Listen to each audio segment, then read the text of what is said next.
Next gen நேர்களே அனைவருக்கும் வணக்கம். நான் உங்கள் ஸ்ரீஷ்பாம் விஜயகுமார். ஜூலை பிறந்தாச்சு, வாழ்வில் வசந்த காலம் வந்தாச்சு அப்படின்னு சொல்லலாங்க. இது தட்சாயின காலகட்டம் ஆரம்பங்க. அப்போ இந்த காலகட்டத்தில் என்ன புரியுதுன்னா, நம்ம பல விஷயங்கள் நம்ம வாழ்வில் எதிர்நோக்கி கொண்டிருக்கோம். அது அத்தனையும் நிறைவேறக்கூடிய காலகட்டம். இப்போ பார்த்திங்கன்னா குரு உச்சம் பெற்றது, அது மட்டுமா சனி வக்கரம் பெறுது, கெடுதல் செய்யக்கூடியவன் மாறுங்கால காலகட்டத்தில் நமக்கு நல்லாயிருக்கும். இந்த காலகட்டத்துக்கு இறை வழிபாடு ரொம்ப நல்லாயிருக்கும். ஆடி போகிறோம், ஆடி 18, இந்த ஜூலை மாதத்தில் எல்லாம் இந்த மாதிரி சிறப்பான காலகட்டமாகவே வரும். இருந்தாலும் நமக்கு வேண்டியதை நிறைவேற்றக்கூடிய காலகட்டம். முதல்ல பொருளாதார ரீதியாக சார் ஜெயிச்சிருவோமா, பொருளாதார செல்வ கடாட்சம் இருக்குமா, குடும்பத்தில் சந்தோஷம் மகிழுமா, நிச்சயமாக அதுக்குண்டான வழிவகை என்ன. நிறைய பேத்துக்கு இந்த காலகட்டத்தில் கணவன் மனைவி பார்த்திங்கன்னா 15 வருஷம் 16 வருஷம் வாழ்ந்தவங்க கூட இப்போ ஒரு கொஸ்டின் மார்க் வந்து நிற்கிது. வாழ்க்கை இனி கண்டினியூ பண்ணலாமா வேண்டாமா, அது ஏன் நடக்குது, இந்த கோச்சார விஷயங்கள் என்ன, அதுக்குண்டான பதிலை எதையும் பார்த்துருவோம். அது ரொம்ப ரொம்ப முக்கியமான காலகட்டம் என்பது தவிர்க்க முடியாது. இடம், வீடு, சொத்து அதை பார்ப்போம். ரிசெஷன் வருகின்ற காலகட்டம், எல்லோரும் வேலையை விட்டுட்டு ஜாப் சர்ச் பண்ணலாமா, அதற்கு வர ஐடியாவா. ரீசெண்டாக வர கிளைண்ட் எல்லாம் தான் கேட்பாங்க, வேலையை விட்டுட்டு பார்க்குறோம் போகிறோங்க, வேலையை விட்டுட்டு வேறு தொழில் பண்ண போகிறீங்களா, இல்லை வேலை கிடச்சிருச்சா, இந்த மாதிரி நிறையா பார்க்கணுங்க. உலக அளவில் எக்கனாமிக்கல் பல மாறுதல் ஏற்படும் காலகட்டத்தில் எப்படி நம்ம சொல்ல முடியும். அப்போ ரொம்ப ரொம்ப கவனமாக இருக்க வேண்டிய கால சூழ்நிலை வந்திருக்கு, ரொம்ப முக்கியம். ஆனால் நிச்சயமாக இந்த காலகட்டத்தில் நீங்கள் தெரிஞ்சுக்கிற வீடியோ உங்களை வழி நடத்த, இந்த ஒரு மாதத்துக்குண்டான பலபலன் தெரிஞ்சு வழி நடக்கும் பொழுது வருகின்ற சில வருடத்துக்குண்டான பலபலன் அமையுங்கிறது மாற்றுக்கருத்தில் நிச்சயம். இந்த பதிவு நல்லாயிருக்கும். உங்கள் ராசி கொண்ட அம்சத்தை பார்ப்போம். இதோ தனுசு ராசி அன்பர்களே, இவங்களுக்கு பிடிச்ச ஃபஸ்ட்டு விஷயம் சுதந்திரம், நீதி, நேர்மை, தத்துவம் கொண்ட ஒரு தனுசு ராசி அன்பர்கள். தத்துவ ஞானினே சொல்லலாங்க. இவங்களுக்கு எந்த ஒரு விஷயம் ரெஸ்பெக்ட் இருக்கணும், நியாயமாக இருக்கணும். இதுதான் இவங்களோட சிறப்பு. அதில் கற்றுக்கொள்ளும் தன்மையை தான் இருந்தால் கரெக்டாக ஏற்றுக்குவாங்க. மாட்டான் தோட்டத்து மல்லிகைக்கு மனம் உண்டுங்கிறது ராசிக்கு. ஆனால் இந்த ராசிக்கு ரெஸ்பெக்ட் இல்லாமல், கௌரவம் சரியாக கொடுக்காமல் இருந்தால் அந்த இடத்த மிதிக்க விட செய்யாது. கரைப்பார் கரைத்தாலும் கரையாத ராசியாக மாறிவிடும் இந்த ராசிக்கு. ஜூலை மாத பலன், உங்கள் ராசிக்கு 7ஆம் இடத்தில் சூரிய பகவான் சஞ்சாரம் செய்யும்போது உங்கள் ராசியில் ஆல்ரெடி சந்திரன் இருக்கார். இங்கே பௌர்ணமி யோகம் ஏற்படும் தனுசு ராசி. புகழின் வெளிச்சத்துக்கு வருகிறீங்கன்னு சொல்லலாம். முதல்ல நிறைய பேர் சொல்லுவாங்க, எப்போ பாப்புலாரிட்டி, என்னோடய டைம் எப்போ, பெஸ்ட் டைம் எது அப்படின்னு வைப்பாங்க. இப்போ தான் ஏன்னா உங்கள் ராசி அதிபதி உச்சம் பெற்றிருக்கார். சார் இந்த நேரத்தில் வெவ்வேறு ராஜயோகம் சொல்லுவாங்க, திடீர் அதிர்ஷ்டம், திடீர் யோகங்கள்.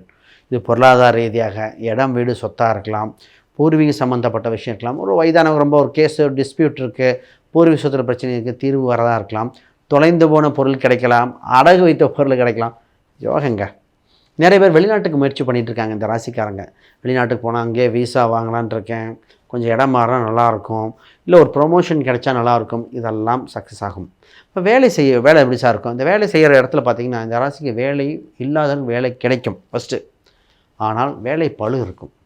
என்ன சார் வேலை பளு அப்படின்னு நிச்சயமாக, ஏன்னா அதாவது நிறைய பேர்த்துக்கு வேலை இருக்கிறவனுக்கு இருக்கிற திங்கக்கிழமை அப்படிங்கிறத விட வேலை இல்லாதவனுக்கு திங்கக்கிழமை கொடிதும்போம். புரியிருக்கா சொல்கிறேன். அப்போ நிறைய பேர்த்துக்கு வேலை இல்லைங்க. எனக்கு வேறு கிளைண்ட்டில் எக்கச்சக்கம். ஆனால் தனுசு ராசி இப்போ உங்களுக்கு வேலை இந்த இதில் ஜூலையில் வேலை கிடைக்கக்கூடிய அம்சம் வந்திருக்கு. இப்போ நீங்கள் ஒரு சேஃபஸ்ட்டு சைடு சில வருடங்கத்துக்கு யோகமாக இருக்கின்றன அப்படின்னால் நிச்சயமாக வேலையை தக்க வச்சுக்கலாம், சூப்பராக இருக்கும். இந்த இடத்துல ப்ரொமோஷன் இதெல்லாம் நெக்ஸ்ட் ஸ்டெப்பாக பார்த்துக்கலாம். ஜாதக ரீதியாக பார்த்துட்டு தான் கேட்கணும். அடுத்து சார் திருமணம் இருக்கா சார், யாருங்க இல்லைன்னு சொன்னது. உங்கள் ராசிக்கு திருமண யோகம் ஆல்ரெடி பேச்சுவார்த்தை பேசிய சம்பவங்கள் நடக்கக்கூடிய அம்சமாக உண்டு. இப்போ திருமணத்தில் பார்த்திங்கன்னா 2வது திருமணம் அமைப்பு இருக்கிறவங்களுக்கும் வாய்ப்பு உண்டு.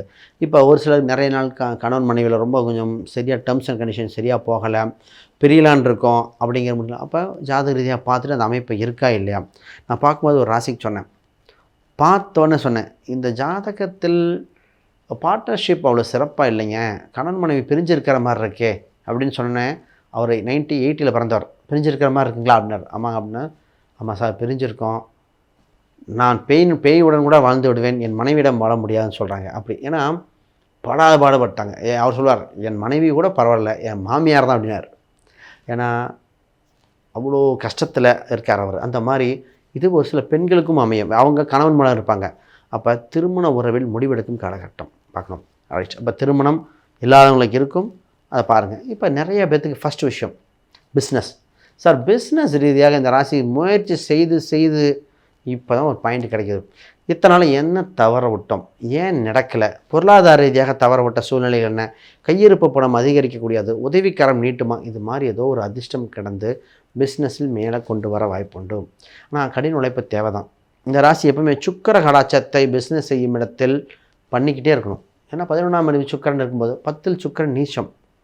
அப்போ கலை உணர்வு இல்லாமல் இருக்கும்போது இந்த ராசி இந்த க்ரியேட்டிவிட்டி இல்லாமல் டல்லாகிட்டே போகும்.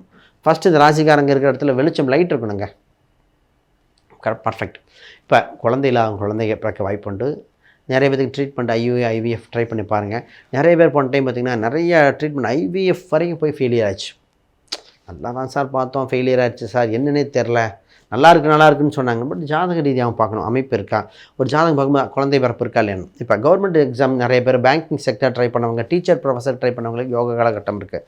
சார் சொத்து சுகம் சேர்க்கலாமா, இதுவாக ஒன்று தெரிஞ்சுக்கணும். 2வது செகண்ட் ஹேண்ட் வண்டி வாங்கணும் நல்லாயிருக்கு, இல்லை எலக்ட்ரிக் வண்டி வாங்கணும் நல்லாயிருக்கு. புதுசாக வருதே ஃப்ளக்ஸ் ஹைட்ரோ எத்தனாலோட மிக்ஸ் பண்ணி அதெல்லாம் ஓகே. ஆல்ரெடி புதுசு வேறு ஒரு வண்டி வாங்குறோம்னா பார்த்துட்டு வாங்கணும். ஏன்னா சனியோட தாக்கம் இருக்கின்றன, சனி வக்கரம் பெற்றுக்கொண்டிருக்கின்றன. இப்போ கமிஷன் வகையில் வருமானம் உண்டுங்க. ஆணும் பெண்ணும் ரியல் எஸ்டேட் துறையினருக்கு பூமிக்கு கீழே உள்ள பொருட்கள் யோகமாக இருக்கின்றன. மாணவர்கள் ஹாஸ்டல் தங்கி படிக்கிறது கொஞ்சம் கடுமையாக உழைக்க வேண்டிய சூழ்நிலைகள், இடம் மாறி படிக்கக்கூடிய அம்சங்கள் வந்தாச்சு. ஆக மொத்தம் சிறப்பான காலகட்டம், வெற்றி உங்களை நோக்கி வந்து கொண்டே இருக்கின்றன. இந்த ராசி என்ன சார் பரிகாரம் பண்ணிக்கணும்? சனீஸ்வரர் சம்மந்தப்பட்ட பரிகாரம் தேவை. குறிப்பாக நீங்கள் நடராஜரை தரிசனம் செய்தால் நலமுடன் வாழலாம். அனைவருக்கும் வணக்கம், வாழ்த்துக்கள்.